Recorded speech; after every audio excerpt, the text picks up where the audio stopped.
Hello there, good evening and welcome to Superscreen News at 6, broadcasting to you live from Lagos, Nigeria. I am Blessed Omonose.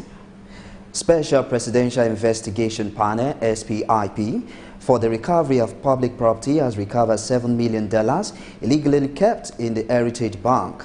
Chairman of the panel, Okoye Ogbono Obla, who disclosed these while briefing President Muhammadu Buhari on activities of the panel, said the panel has also recovered 533 million naira and land worth 1.5 billion naira, all from the previous management of Nexim Bank. He said the panel has also recovered and returned to the National Theatre 24 million naira, which was allegedly diverted by some directors of the agency. The chairman further said all the recoveries by the SPIP and 19 official sport utility vehicles allegedly made away with by former commissioners of the National Population Commission after their tenure in office. President Muhammadu Buhari has formally conferred the award of the Grand Commander of the Federal Republic, GCFR, on the late Moshood Kashimawo Olawale MKO Abiola. In his presentation at the banquet hall of the Presidential Villa, President Muhammadu Buhari apologized to the family of Abiola for the wrong done to them in the past. At the investiture ceremony to honor late Moshood Kashimawo Abiola MKO, held at the Presidential Villa Abuja, President Muhammadu Buhari confirmed the acclaimed winner of the 1993 presidential election with the highest national award of Grand Commander of the Federal Republic, GCFR. Speaking on the occasion, President Buhari described his decision to revisit the annulled election as an attempt to right the wrongs of the past. I'm very happy to be present and to preside over the commemoration and the investiture marking the formal official federal government recognition of June 12 as National Democracy Day.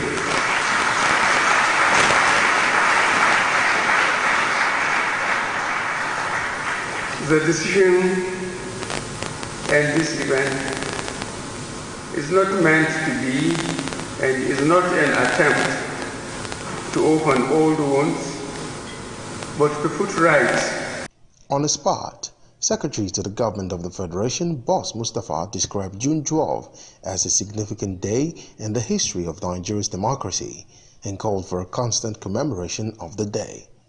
On the other hand, daughter of the late MKO, Hafsat Abiola, who received the conferment, apologized to the president for any ills the late Abiola could have done in the past. The monumental election that took place on June 12, 1993, represented the first time in the history of our nation that Nigerians voted not for tribe or creed or region, but for their convictions, affirming their common heritage and unity of purpose.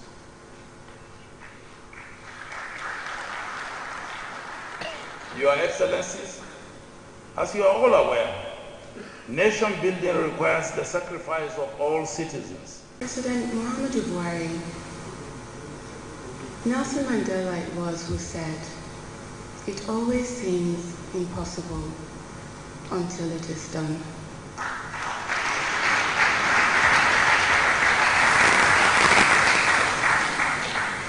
Who would have ever believed, given the relationship that you had with Chief N.K. Abiola, that you would be the instrument God would use to honor this man and to bring reconciliation and healing to the country.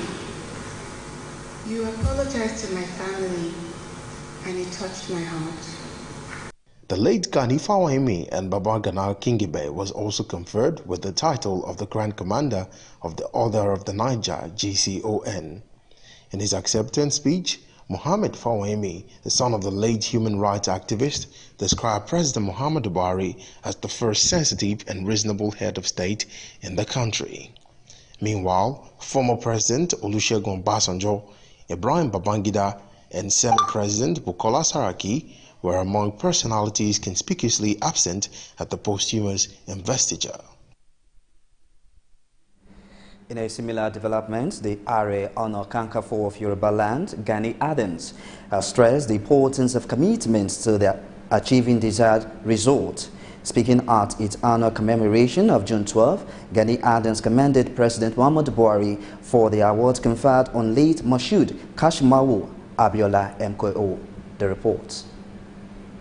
At the annual lecture to honor late Moshood Kashimawo MKO Abiola, the Are Ono Kakanfo of Yoruba land, Gani Adams, emphasized the importance of commitment to a noble cause.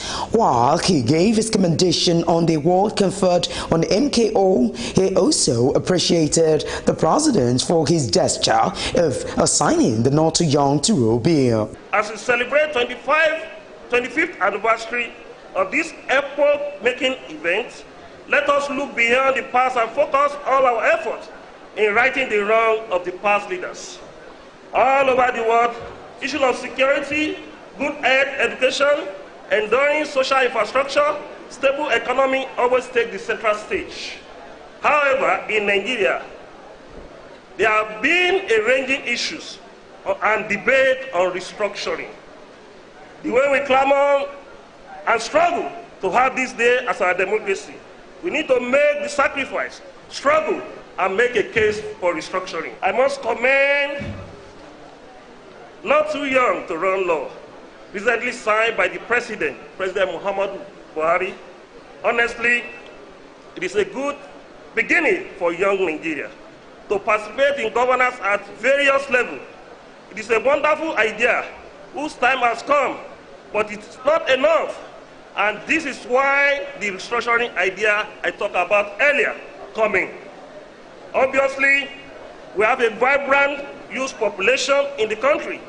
We are already going to a place, but how do we attain public office when the environment is not conducive? Chairman of the Nigerian Union of Journalists, NUJ, Kazim Akiriti, other prominent Nigerians, as the former governor of Abia State, Oji Uzo Kalu, extolled the virtues of the late MKO and equally lauded the action of President Muhammadu Buhari. The detractors and the collaborators against the will of the people on June 12 buried their head in shame. Today, they are wallowing, they are crying within themselves. What they think they have done, they have forgotten. But today, they are now crying foul. The Nigerian journalist is also demanding that the results of the June 12 presidential election should be announced. And the Chief MK Abiola declared the former president of Nigeria. June 12 can be categorized into four. The first was the election, the second was the annulment, the third was the struggle, and the fourth was the legacy.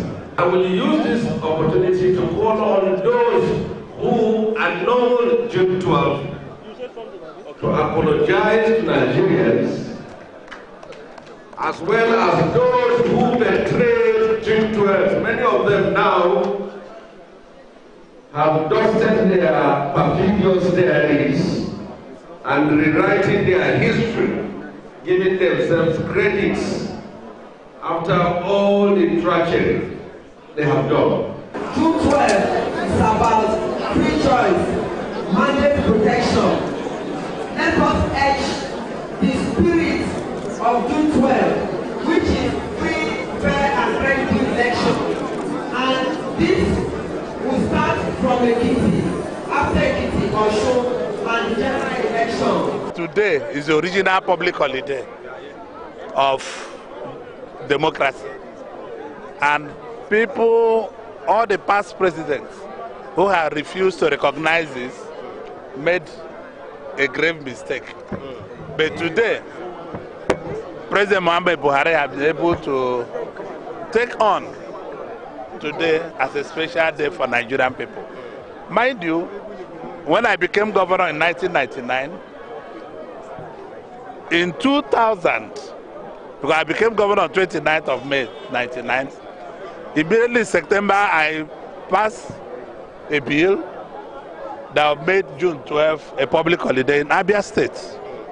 And we are the first state in Nigeria that declared June 12 a public holiday. Awards were also given to these distinguished players in the entrenchment of democracy in Nigeria. It remains to be seen how Nigerians will now begin to celebrate Democracy Day on June 12.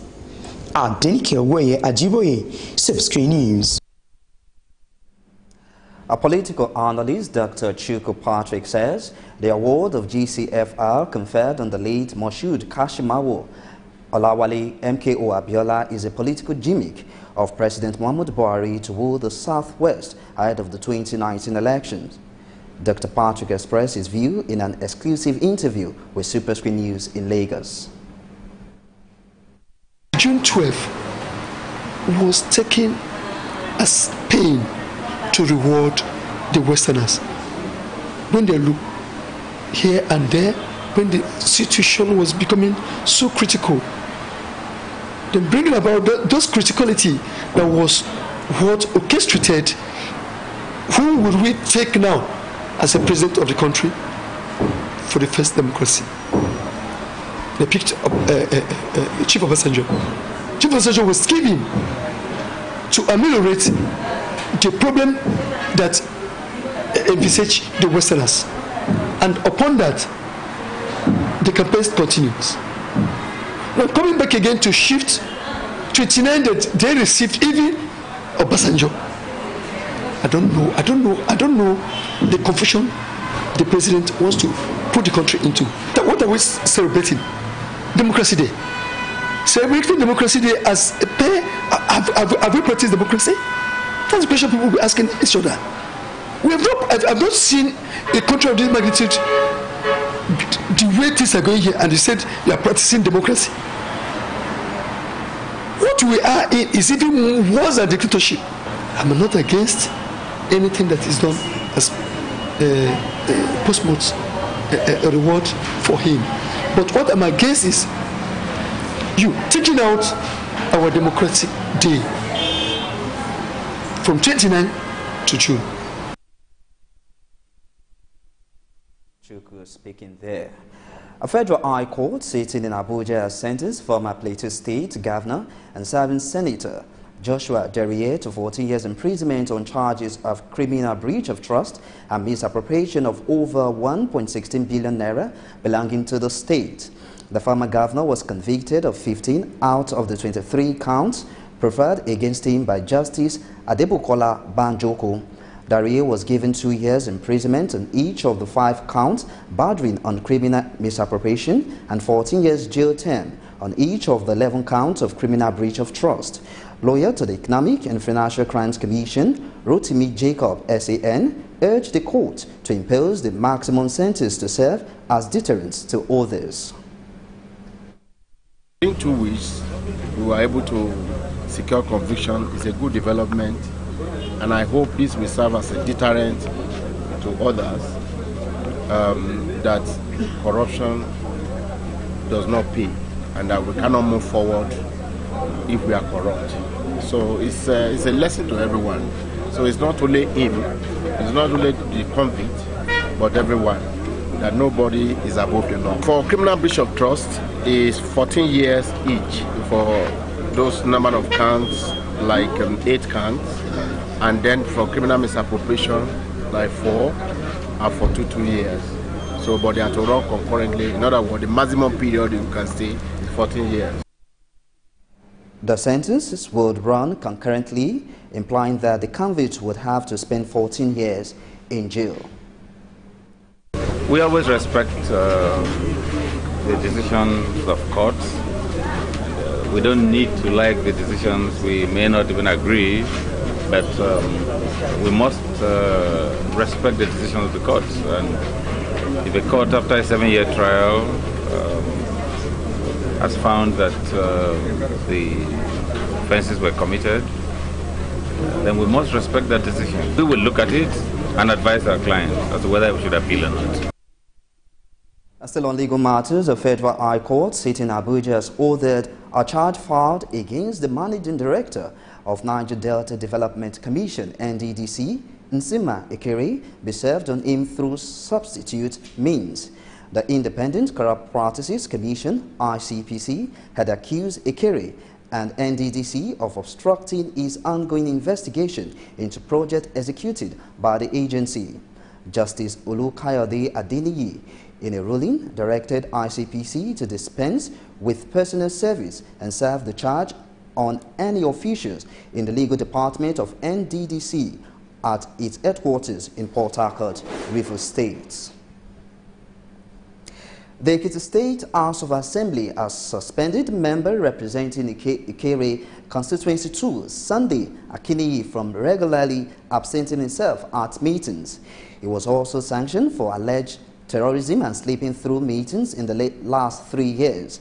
The lawmakers also barred Akiniyi from the vicinity of the assembly complex and mandated the clerk to lodge a formal complaint of threats to lives of members against him to security agencies. The chairman, House Committee on Information, Samuel Omotosho, said the suspension followed a series of allegations leveled against him by leader of business Tunji Akinleye, and after due investigation carried out by the Ayodele Fajim-Lenyi-led committee of the Assembly. A former chairman of the board of the National Human Rights Commission, Chidi Odikalu, has inaugurated a civil group to challenge the many cases of human rights abuse in the country. Speaking at the inauguration of the group, known as Civic Coalition for Democracy in Abuja, Odikalu said the group is created following the need to defend Nigerians' democracy from assault and oppression by government officials. He stressed that the country has been thrown down the dark days of arbitrary human rights violation, citing the killings of the Shiite during peaceful protests by the group across the country. He also cited other cases of government violation of court orders which he described as unfortunate. And now to Kano State. Kano State Governor Abdullahi Gaduje has approved the payment of June salary to all workers of the state. This was contained in a statement signed by the State Commissioner for Information, Mohammed Garba, and made available to journalists today in Kano. The Commissioner said the early payment of the salary is to enable civil servants and their families fully enjoy the festivities of the Eid al-Fitr. He then urged the workers to reciprocate the good gesture by being more dedicated and hardworking in the discharge of the duties for the overall development of the state. The Nigerian Air Force has inaugurated 2 helipads at the 207 Quick Response Facility in the Zamfara State capital to deal with growing security threats in the state.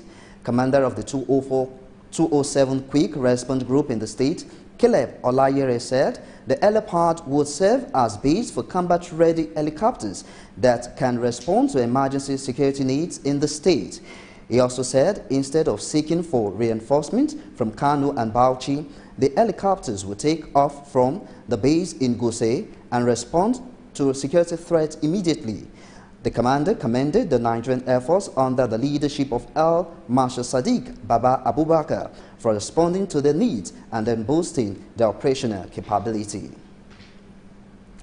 And still on security, over 5,000 policemen are to be deployed during the Eid al-Fitr celebration in Borno State to checkmate any security breach. Borno State Commissioner of Police Damin Chukwu, who disclosed these to journalists, said recent suicide attacks are Maiduguri calls for the action. He said the police and other security operatives, including the military, had no choice but to beef up security, pointed out that vehicular movement will be restricted a few hours before and after the Eid prayers to ensure security during the festival. The commissioner urged Muslim faithfuls to cooperate with the security forces deployed to the various praying grounds for their protection. You're watching Superscreen News at 6. We'll take a short break, and when we return, we'll bring you business news in just a moment. Stay with us.